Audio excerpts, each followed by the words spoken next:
Olá, tudo bem? Aqui é o professor Gilberto e agora a gente vai estudar um conteúdo dentro de equilíbrio químico que é muito importante, que é entender quais são os fatores que podem afetar esse equilíbrio e como ele pode ser deslocado.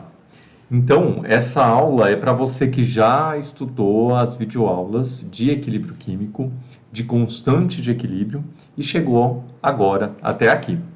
Pois bem, o equilíbrio químico se trata da presença de reações reversíveis concomitantes. Então, sempre vai ter uma reação que acontece no sentido direto e uma no sentido inverso. E a gente diz que é atingido o equilíbrio químico a partir do momento que a concentração dos participantes da reação se torna constante.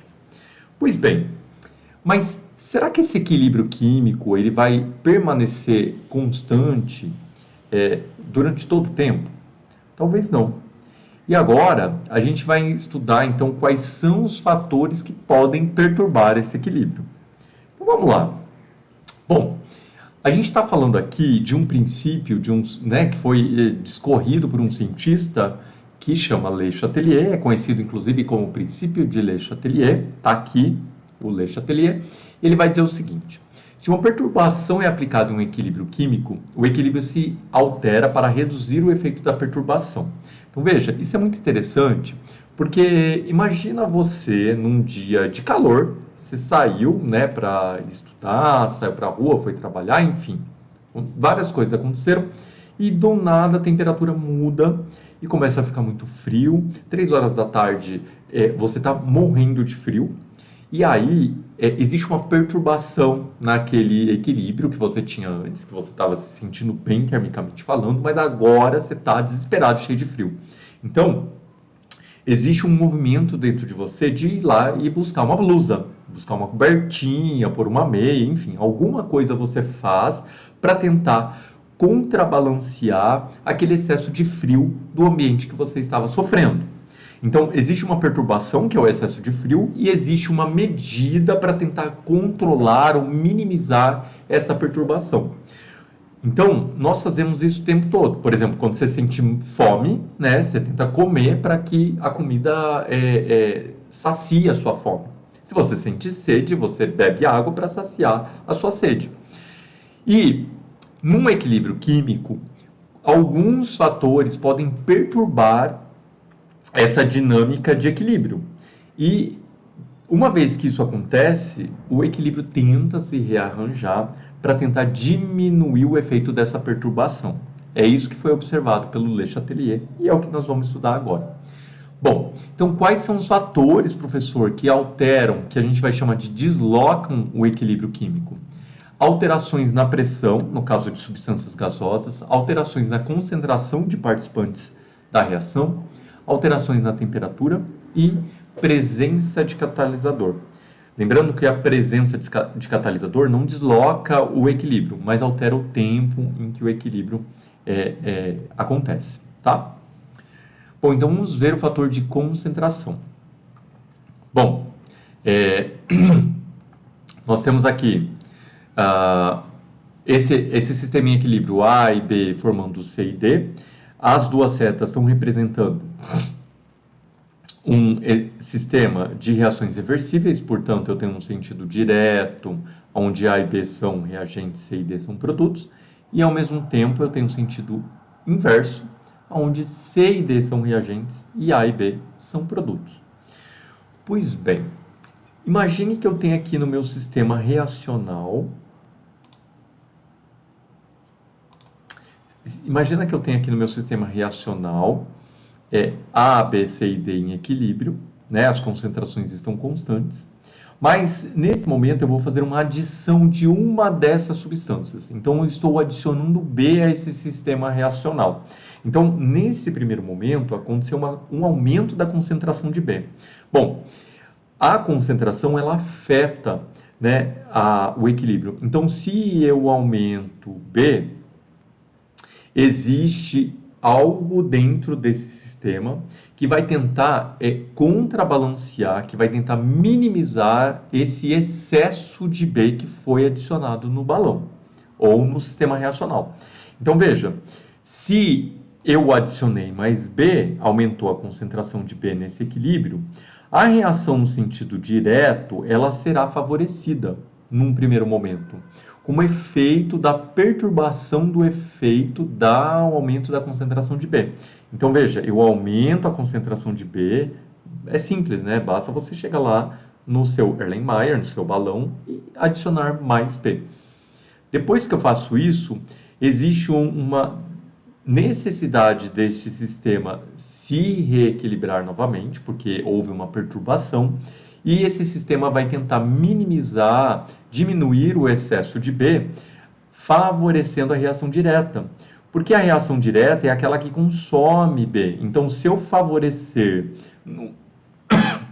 num primeiro momento, a reação no sentido direto, eu estarei consumindo o excesso de B que foi adicionado. Então, veja, a adição da substância B desloca o equilíbrio no sentido direto, ou seja, no sentido do consumo do B. Justamente porque o B, a partir do momento que eu adiciono ele a mais além do equilíbrio, então ele precisa ser diminuído, porque ele está excessivo. Então, para diminuí-lo, o sistema é deslocado no sentido direto. O que significa isso? Significa que a reação no sentido direto ela vai acontecer de uma maneira mais vigorosa, mais pronunciada do que a do sentido inverso, num primeiro momento, porque isso vai consumir o excesso de B. É claro que depois de um tempo, os participantes da reação vão voltar a estabelecer um equilíbrio químico, mas depois de um momento. Por enquanto, no momento inicial, após a perturbação, o que acontece é um aumento, né, um deslocamento do equilíbrio no sentido direto. Tá? Então, veja, agora eu estou aumentando não mais o B, agora eu estou aumentando o C, e o C está aqui no lado direito, né, da reação. Então, se eu aumento ele, a concentração do C, adicionando esse composto C no meu sistema reacional, a reação que consome o C como reagente é não mais a direta, mas a inversa. Tá vendo aqui a seta em amarelo? Ela é a reação que C é reagente. Então, se eu favorecer o sentido inverso, eu favoreço o consumo do composto C excessivo. Então, veja, a adição do composto C desloca no sentido inverso. Então, para você saber se vai deslocar no sentido direto ou inverso com a adição de alguma substância, você tem que olhar aonde está a substância. Então, se eu adicionar a substância a reação no sentido direto vai consumir o excesso de A, então ela será favorecida. Então, se eu adicionar B, também é o sentido direto.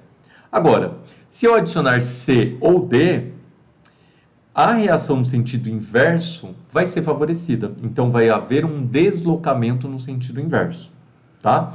Depois de um tempo, como eu expliquei, os participantes da reação vão entrar numa nova situação de equilíbrio e a situação vai atingir o equilíbrio dinâmico novamente. Mas, imediatamente após o início da perturbação, ocorre um remodelamento do sistema em equilíbrio.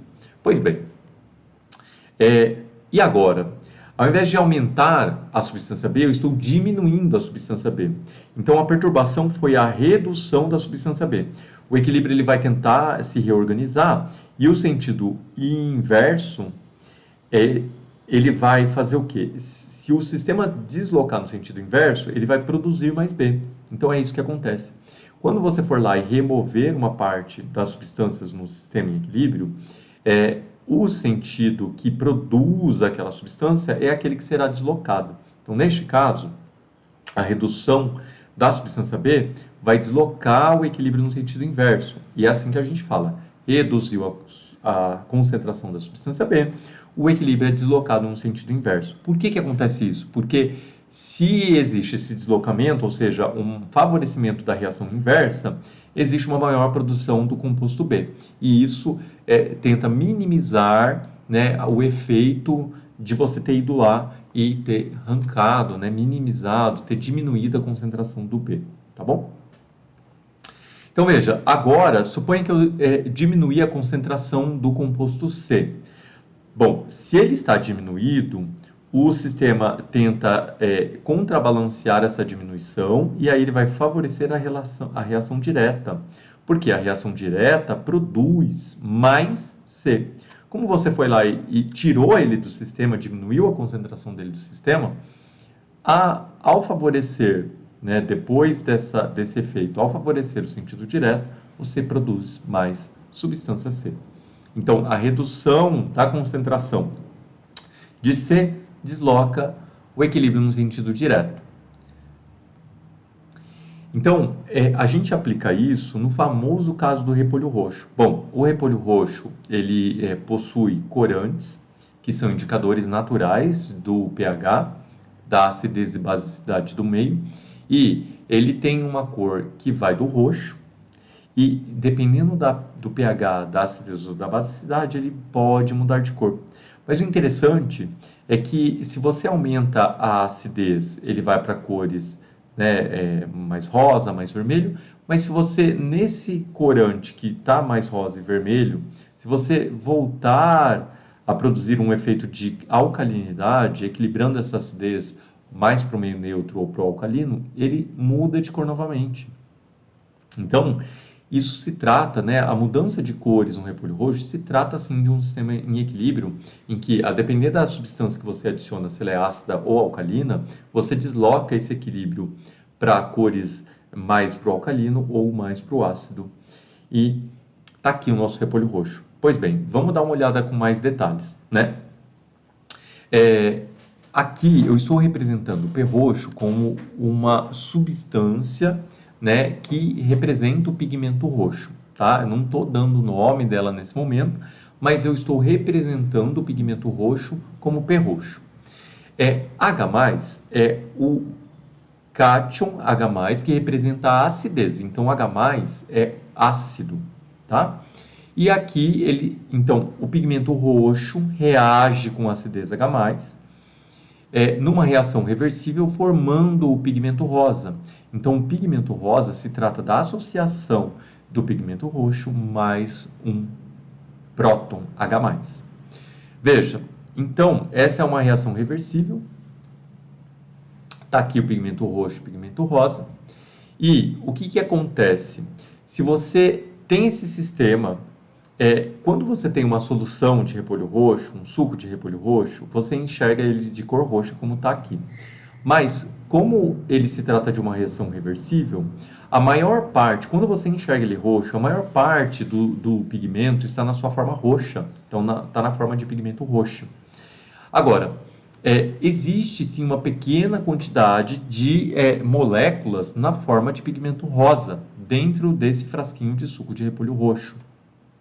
Mas, como as moléculas estão na sua forma de pigmento roxo preponderantemente, então o que você enxerga é a cor roxa. Pode existir uma pequena fração de moléculas na forma de P rosa, mas como a quantidade é muito pequena, a concentração é muito pequena, a gente tem um efeito visual total roxo e não rosa. Bom, mas o que acontece, professor, se eu adicionar suco de limão?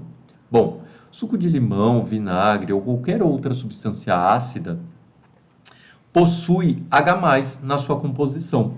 Então, se você espremer suco de limão no suco de repolho roxo, você está adicionando, você está aumentando a concentração de H+. Se você olhar para esta reação em equilíbrio, o aumento da concentração de H+ vai fazer o sistema se deslocar para o sentido de consumo do H+ excessivo, que veio do suco de limão. O consumo do H+ excessivo aparece no sentido direto. Então, o sentido direto será favorecido, consumindo não só H+, como também pigmento roxo, produzindo uma maior quantidade de pigmento rosa. No final das contas, com a adição de H+, aumentei a concentração de H+, e o sistema se desloca para a direita, produzindo mais pigmento rosa, porque só assim eu vou consumir o H+ excessivo. Então, isso me produz um efeito visual de mudança de cor do repolho roxo para uma cor mais rosa. Veja, então, a adição de H+, o aumento da acidez, desloca no sentido direto. ou seja, no consumo de H+, e aí o pigmento para de ser roxo e vira rosa, muda de cor. Agora, se eu tenho uma diminuição da acidez, se eu provoco alguma coisa nesse sistema que diminua a minha acidez, isso pode ser feito, por exemplo, adicionando bases ou hidróxidos, né? Então, novamente, originalmente eu tenho aqui o meu pigmento que estava rosa, né? Agora, você diminui essa acidez, por exemplo, eu joguei aqui um sabonete, né? Os sabonetes, eles são alcalinos. Essa alcalinidade consome o H+ do meio, então o H+ será diminuído por conta da reação com a fração alcalina. E agora, se eu estou diminuindo o H+, o sistema se desloca no sentido de produzir mais H+. Só que ao mesmo tempo de produzir mais H+, ele também vai produzir pigmento na forma roxa. Então, a diminuição da acidez ou aumento da alcalinidade vai fazer com que aquele suco de repolho que seja na cor rosa mude para a cor roxa. Então, desloca no sentido inverso, né? No sentido da produção de mais H+. É por isso que o repolho roxo, se ele estiver, o suco do repolho estiver na cor rosa e você adicionar base, ele volta a ser roxo novamente. Bom, então agora vamos olhar o efeito da temperatura. Para a gente analisar o efeito da temperatura, é importante pensar o seguinte: toda reação química envolve transferência de calor. Não existe reação química que não haja transferência de calor. Então, às vezes, a reação se trata de uma reação que absorve calor, então é endotérmica. Às vezes, é uma reação que libera calor, exotérmica. Mas, quando se trata de reações reversíveis, que acontecem ao mesmo tempo, então necessariamente uma reação vai ser endotérmica e a outra exotérmica. Então veja, no caso de uma reação, né, cujo reagente precisa absorver calor para formar produtos, eu configuro aqui uma reação do tipo endotérmica, ou seja, para reagir é necessário que aquele sistema absorva calor. Agora, no caso de uma reação cujo reagente forma produtos e libera calor para o meio, isso se trata de uma reação exotérmica. Então, calor é liberado dessa reação. Então, veja, necessariamente num sistema de reações reversíveis, uma reação se trata de reação exotérmica, que libera calor, e a outra se trata de uma reação endotérmica. Então, nesse caso, a reação no sentido direto está endotérmica e a do sentido inverso, necessariamente o contrário, ou seja, exotérmica. Então, uma reação libera calor e a outra reação absorve calor. Então, por estar um sistema em equilíbrio, provavelmente, né, a reação que absorve calor está pegando o calor que está sendo liberado da reação exotérmica e vice-versa. Bom, então só para lembrar, os processos exotérmicos são aqueles que liberam calor, como a vela acesa, por exemplo. Se você se aproximar da vela acesa, ela libera calor para o meio, por conta da combustão do oxigênio do ar com o material que faz a vela, tá? Então, está liberando calor através dessa reação de combustão. Agora, os processos endotérmicos são aqueles que precisam de calor para acontecer. Eles absorvem calor. Isso vai acontecer, por exemplo, quando a gente cozinha, né? O arroz, ele só vai se tornar cozido a partir do momento que você botar ele no fogo. Então, o fogo que está sendo liberado, o calor que está sendo liberado do fogo é absorvido pelo arroz para que ele se cozinhe. Então, o arroz cozido, o cozimento dos alimentos, se trata de processos que são endotérmicos, que são dependentes de calor, que precisam absorver calor. Bom, então, na termoquímica, eu estou aqui representando um gráfico de entalpia, né? Entalpia é um tipo de energia que a gente vai associar com energia térmica dos compostos. Então, veja, aqui nesse gráfico eu tenho entalpia no eixo vertical, caminho da reação no eixo horizontal. Aqui eu tenho o meu reagente A absorvendo calor e formando o produto B, tá? Esse HP é a entalpia do produto, no caso é a entalpia do produto B. HR é a entalpia dos reagentes, que no caso é A. Então veja, isso se trata de uma reação endotérmica. Por quê? Como o B tem um nível de energia maior, para ele ser produzido, ele precisou, o A precisou absorver energia. Então, o ΔH, o que é ΔH? É a variação de entalpia. O que é a variação de entalpia? É o valor da entalpia final menos a inicial, ou seja, produtos menos reagentes. Como nesse caso a entalpia dos produtos é maior do que a dos reagentes, então o valor numérico de ΔH é maior que zero, é um valor positivo. O saldo de calor é positivo. Agora, se eu tenho uma reação que libera calor, eu tenho aqui o A num patamar de energia maior do que o B, então o A produz B e libera essa quantidade de energia que está aqui. Então, isso se trata de uma reação do tipo exotérmica, onde os produtos têm menos energia do que os reagentes. Então, como os produtos têm menos energia que os reagentes, o valor da variação de entalpia, o ΔH, ele é menor que zero, ele é um valor negativo. Então, o saldo de calor total dessa reação ele é negativo, né? Você perdeu o calor, você liberou o calor para o meio. Resumo da ópera. Os processos exotérmicos liberam calor, então o ΔH é negativo e o saldo de calor é negativo. Os processos endotérmicos absorvem calor, o ΔH é positivo e o saldo de calor é positivo. Então, veja,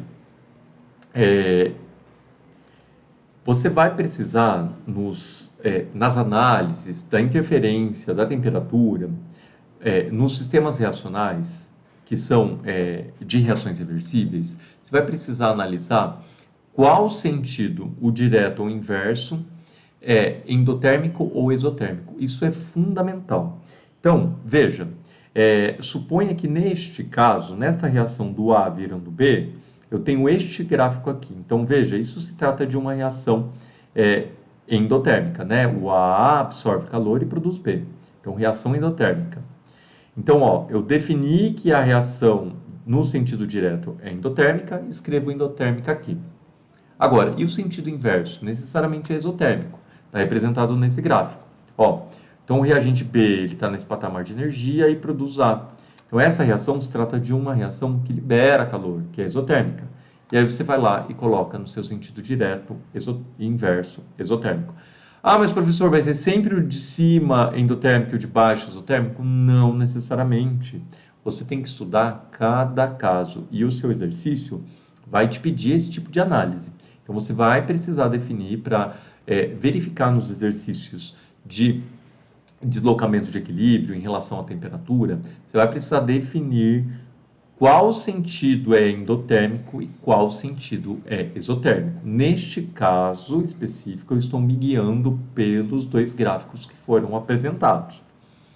Bom, então, suponha que eu tenha esse exemplo, né? E eu vou aumentar, eu tenho esse sistema em equilíbrio, A vira B e vice-versa, e eu vou aumentar a temperatura desse sistema. O que acontece? Primeiro, eu preciso definir ter claro qual sentido que é endotérmico e exotérmico, então aqui já está definido, né? O sentido direto é endotérmico e o inverso é exotérmico. A partir disso, o que a gente vai pensar? Então, estou aumentando a temperatura, né? Estou aumentando o calor desse sistema. Veja, como o sentido endotérmico é aquele que absorve calor, se você perturbou esse equilíbrio aumentando o calor desse sistema, então o equilíbrio ele vai ser deslocado, esse sistema vai ser deslocado no sentido da reação endotérmica. Por que isso? Porque a reação endotérmica é aquela que absorve calor. Então, se você aumentar a temperatura, será favorecido o sentido direto. Ou melhor, o sentido endotérmico, porque é aquele que absorve calor. Porque está aumentando o calor do sistema. Então, para tentar contrabalancear o excesso de calor, eu privilegio a reação que é endotérmica, aquela que absorve calor. Então, o aumento da temperatura desloca sempre no sentido da reação endotérmica, porque é ela que consome o calor. Agora, com a diminuição da temperatura é o contrário, né? Então, o ambiente reacional está ficando mais frio, então o equilíbrio vai ser deslocado no sentido exotérmico, porque A temperatura está diminuindo, então o sentido exotérmico é aquele que produz calor, que libera calor. Então, se eu favorecer o sentido exotérmico, eu tento contrabalancear essa diminuição da temperatura, tá? Então, é isso que acontece. A diminuição da temperatura favorece a liberação de calor da reação exotérmica. Então, desloca no sentido da reação exotérmica, porque é ela que libera calor. Como saber se a reação é endo ou exotérmica? Bom, o exercício ele vai te dar alguma informação para você chegar nessa conclusão. Por exemplo, suponha que eu tenha esse sistema reacional, A virando B, e ele te deu um gráfico. Então, pelo gráfico, você consegue perceber como a entalpia do produto está maior. Para o produto virar produto, para o reagente virar produto, ele precisou absorver energia. Então, esta é um tipo de reação endotérmica. Então, se este sentido é endotérmico, o sentido contrário é exotérmico, necessariamente, tá? Então, você conclui que o sentido direto é endo e o inverso é exotérmico. Bom, existem também outras formas de avaliar isso. Às vezes a equação coloca o calor no meio da equação, então você tem que observar em qual dos lados ele está. Neste caso, o calor é expresso como produto, ou seja, o reagente A produziu B e liberou o calor para o meio. Então, isso é um tipo de reação exotérmica. Ou então, esta reação ela também pode ser representada por um valor negativo de ΔH. Lembra que a gente falou que o valor negativo de ΔH, um ΔH menor que zero, representa uma reação do tipo exotérmica? Então, você pode olhar tanto dessa forma quanto pelo valor de ΔH. E aí você chega à conclusão de que essa reação, nesse sentido, se trata de uma reação exotérmica. Portanto, o sentido contrário se trata de uma reação endotérmica. Bom, aqui nós temos o calor no reagente, ou seja, para o reagente A virar B, ele vai precisar absorver calor, então essa é uma reação do tipo endotérmica, dependente de calor. Ou então você pode ver isso no saldo de calor. Se o saldo de calor é positivo, quer dizer que a reação absorve calor, ΔH positivo. É o tipo de reação endotérmica. Bom, então agora a gente vai estudar o efeito da pressão. O efeito da pressão, o aumento da pressão de um sistema, só vai interferir substâncias gasosas. Se tiver substâncias sólidas ou líquidas, isso não altera essas substâncias. Mas se tiver substâncias gasosas, aí sim pode acontecer um deslocamento de equilíbrio por conta dessas substâncias gasosas. Então veja, neste caso aqui, ó, o A reagindo com B produzindo C e D, o reagente A está na fase sólida, o C está na fase líquida e somente os reagentes B e D estão na fase gasosa. Portanto, o aumento ou a diminuição de pressão só afetam as concentrações, ou melhor, só afetam o equilíbrio em relação à presença dessas substâncias que são gasosas. Então, a gente tem que fazer uma análise olhando para elas. Estou aqui destacando aquelas que são gasosas no sistema. Bom, veja, uma coisa que é muito importante para a gente estudar o efeito da pressão. A gente vai precisar fazer aquilo que a gente chama de análise volumétrica. A análise volumétrica, ela vai considerar os coeficientes estequiométricos dos participantes da reação. Então, agora aqui eu tenho uma reação onde todos os participantes são gasosos, portanto, todos interferem em relação à questão do efeito da pressão. Então, eu vou olhar aqui o coeficiente estequiométrico de todos os participantes. No caso do A é 1, do B é 2, do C é 2 e do D é 3. Então, veja, estão aqui marcados esses coeficientes. Eu tenho que fazer uma análise da contribuição de volumes, aonde eu preciso fazer uma soma dos coeficientes estequiométricos de cada um dos termos da reação, somente para os participantes gasosos, no caso aqui, todos. Eu tenho dois termos da reação, esse termo da esquerda, que é dos reagentes, e o termo da direita, que é o termo dos produtos. Então, vamos mostrar aqui como faz. Então, eu tenho o mesmo sistema, todos são gasosos, eu tenho que fazer uma análise da contribuição de volume. O fato daqui, o coeficiente estequiométrico ser 1, eu tenho uma vez a contribuição de volume. O fato daqui ser 2, eu tenho 2 vezes a contribuição de volume. Então, para o meu sistema reacional, eu tenho 1 mais 2, ou seja, eu tenho 3 contribuições para o volume total ocupado por todas essas substâncias químicas, tá? Aqui, no lado dos produtos, eu tenho uma contribuição de 2 do composto C e uma contribuição de 3 do composto D. Então, somando 2 mais 3, eu tenho uma contribuição total de 5 volumes em relação ao volume total ocupado por todas essas substâncias no meu sistema reacional. Então, veja, comparando o volume dos reagentes com o volume dos produtos, o volume das reagentes tem menor volume e o dos produtos tem maior volume, neste caso específico. Então, recapitulando, o que a gente faz? No termo dos reagentes, eu somo os coeficientes das substâncias gasosas, 1 mais 2, e chego nesse valor de 3V. O que é V? Contribuição de volume. Então, eu tenho 3 contribuições de volume. No caso dos produtos, eu somo, 2 mais 3, 5, eu tenho 5 contribuições de volume. Se eu comparar o lado dos reagentes e o lado dos produtos, o lado dos reagentes tem menor contribuição de volume do que o lado dos produtos. Então, o que acontece se eu aumentar a pressão desse sistema? Veja, imagina você com uma seringa plástica, você tampa o dedo da seringa na ponta e você começa a pressionar o êmbolo da seringa.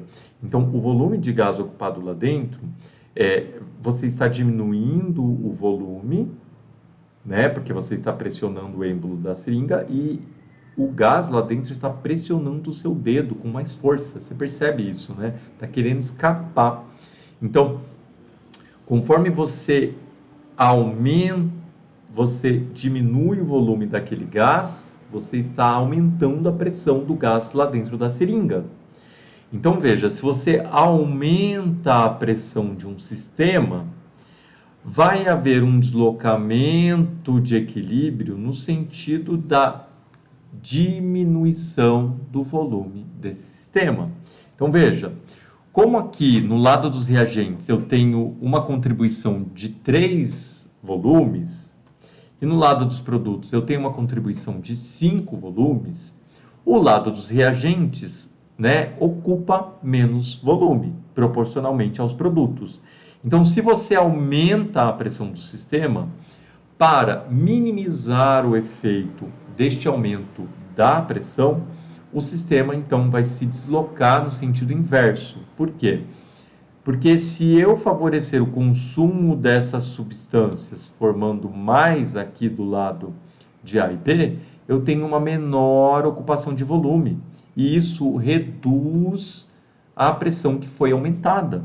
Então, é uma forma de tentar contornar o excesso de pressão que foi praticado ali naquele sistema.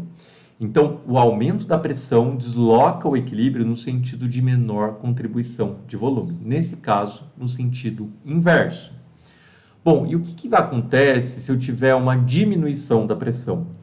Veja, se você diminuir a pressão do sistema, agora ele vai se deslocar no sentido da maior contribuição de volume, porque essa maior contribuição de volume vai fazer com que a pressão do sistema aumente, Então, neste caso, uma diminuição da pressão desloca no sentido da maior contribuição de volume, neste caso, sentido direto. Veja, outro exemplo, eu tenho uma reação de gás hidrogênio com gás cloro produzindo ácido clorídrico. Então, aqui somando, todos são gasosos, então aqui somando eu tenho uma contribuição de volume do hidrogênio, uma contribuição de volume do gás cloro, então 2 contribuições de volume no total. Nos produtos eu também tenho 2 contribuições de volume, então como aqui tanto os produtos quanto reagentes têm a mesma contribuição de volume, o aumento ou a diminuição da pressão não interfere, não desloca esse equilíbrio para nenhum lugar, tá? Então, diminuir ou aumentar a pressão não desloca o equilíbrio quando a contribuição dos volumes são iguais. Bom, por que a gente faz análise volumétrica?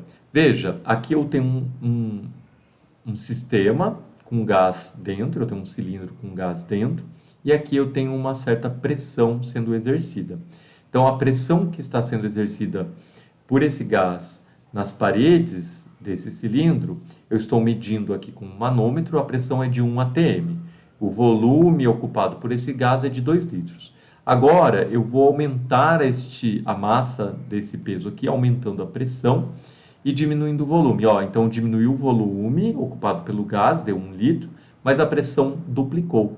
Então, pressão e volume são inversamente proporcionais quando a gente se trata de gases, né? Quando você diminui o volume de um sistema, você aumenta a pressão e vice-versa. Então, é por isso que a gente faz uma análise volumétrica quando eu quero estudar a interferência do aumento ou da diminuição da pressão em um sistema que tem substâncias gasosas. E da onde que vem, né, essa ideia da análise volumétrica? É porque o volume, né, ele está diretamente relacionado com o número de mols do gás. Existe uma lei, né, que chama Lei dos Gases Ideais, ela pode ser aplicada para sistemas com substâncias gasosas, que diz que o produto da pressão vezes o volume do gás ocupado é igual o número de mols daquele gás vezes a constante universal dos gases vezes a temperatura, né? Então, essa expressão me diz que o volume é proporcional ao número de mols das substâncias gasosas. Então, o volume ocupado por uma substância gasosa é proporcional ao número de mols daquela substância dentro de um sistema gasoso. Então, é por isso que lá na análise volumétrica eu considero os coeficientes estequiométricos como diretamente associados ao volume ocupado por aquele gás. Então, porque o coeficiente estequiométrico na reação está relacionado com esse número de mols dos participantes da reação. Então, veja, se o coeficiente estequiométrico de uma substância gasosa é 2, isso significa que eu tenho um volume aqui, uma contribuição de 2 vezes, né, o volume. E por aí vai. Então, essa expressão me mostra uma relação direta, né, entre volume e o número de mols da substância. Bom, e em relação ao efeito do catalisador, como fica? Só para a gente relembrar, o catalisador é uma substância que diminui a energia de ativação de uma reação química, portanto, ele favorece a reação química, né? Ele deixa a reação mais rápida. Então, veja, aqui nessa curva de cima eu estou representando a reação sem o meu catalisador, portanto, a energia de ativação, ou seja, a energia necessária para chegar ao complexo ativado, romper essa barreira e chegar até os produtos, ela é alta, então é mais difícil formar produtos, portanto, eu tenho uma reação mais lenta. E a partir do momento que eu adiciono uma substância que age como catalisadora, ela diminui a energia de ativação. Então, a barreira energética para superar o complexo ativado e formar produtos é uma barreira menor. Se a energia de ativação com catalisador é menor, é mais fácil formar produtos. A reação de produção é mais rápida. Então, se você precisar revisar o conceito de catalisadores, assista à videoaula que a gente já ofereceu sobre isso, tá? Que vai ficar aqui nos comentários. Então, veja, quando eu adiciono um catalisador num sistema reacional em equilíbrio, ele não vai deslocar o equilíbrio. Por quê? O catalisador, a única coisa que ele faz é somente diminuir o tempo para se atingir o equilíbrio, né? Então, se você, sem o catalisador, levasse 1 hora para atingir o equilíbrio químico de um sistema reversível, com o catalisador, você pode levar o equilíbrio em 15 minutos, em 20 minutos, né? Você tem um tempo de equilíbrio menor, tá? Porém, o catalisador, ele favorece tanto a reação direta quanto a inversa. Porque veja, ao diminuir a energia de ativação de um sistema reacional, tanto a direta quanto a inversa, a energia de ativação está reduzida. Então, ela vai favorecer tanto a direta quanto a inversa. Então, veja, a adição de catalisador não desloca o equilíbrio. Ele simplesmente diminui o tempo de equilíbrio. E assim como a remoção do catalisador também não desloca o equilíbrio, ele só aumenta o tempo para se atingir o equilíbrio. Tá? Então, de todos os fatores que a gente estudou, como aumento da concentração das substâncias, aumento da pressão, temperatura e presença de catalisador, todos esses deslocam o equilíbrio menos o catalisador. Então veja, o aumento da concentração de substâncias desloca no sentido de consumir essa substância, a diminuição da concentração de uma substância desloca no sentido da formação dessa substância, o aumento da pressão de um sistema com substâncias gasosas desloca no sentido de menor volume gasoso, a diminuição da pressão desloca no sentido de maior volume gasoso, o aumento da temperatura desloca no sentido da absorção de calor, ou seja, no sentido endotérmico, a diminuição da temperatura desloca no sentido da liberação do calor, ou seja, no sentido exotérmico, e a presença de catalisador não desloca o equilíbrio. Ele só deixa o tempo de equilíbrio mais rápido, tá? Lembrando que de todos esses parâmetros, a temperatura é a única que altera o valor da constante de equilíbrio. A presença de catalisador, o aumento de concentração ou diminuição de concentração de substâncias, aumento ou diminuição de pressão, não interfere no valor da constante de equilíbrio. Somente a temperatura. Aumentar a temperatura ou diminuir a temperatura interfere no valor da constante de equilíbrio, que é constante para uma temperatura específica. Se mexer a temperatura, aquele valor será alterado. Então, gente, para vocês digerirem bem esse assunto, comam comida de verdade. Existem muitos estudos mostrando que arroz, feijão, frutas, verduras, legumes, cereais, leguminosas são absolutamente fundamentais para um bom estado de saúde e também um bom funcionamento do sistema nervoso, da nossa atenção, da nossa capacidade intelectual e do nosso estado de espírito. Então, para a gente continuar estudando, aprendendo e aprimorando a nossa capacidade enquanto estudante, a gente precisa focar e priorizar a nossa alimentação saudável. Então, bom apetite e bons estudos para vocês. Nos vemos em breve. Até mais. Tchau, tchau.